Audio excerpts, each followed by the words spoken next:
செய்திகளை உடனுக்குடன் தெரிந்து கொள்ள கீழ்கண்ட கேபிள் மற்றும் டிடிஎச் நெட்வொர்க்குகளில் எம்நாடு செய்தி தொலைக்காட்சியை காணுங்கள். பாதகம் செய்பவரை கண்டால் நாம் பயம் கொள்ளலாகாது பாப்பா.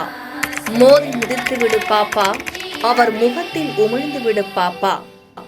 அண்மை செய்திகளை உடனுக்குடன் தெரிந்து கொள்ள இணைந்திருங்கள் எம்நாடு தொலைக்காட்சியுடன்.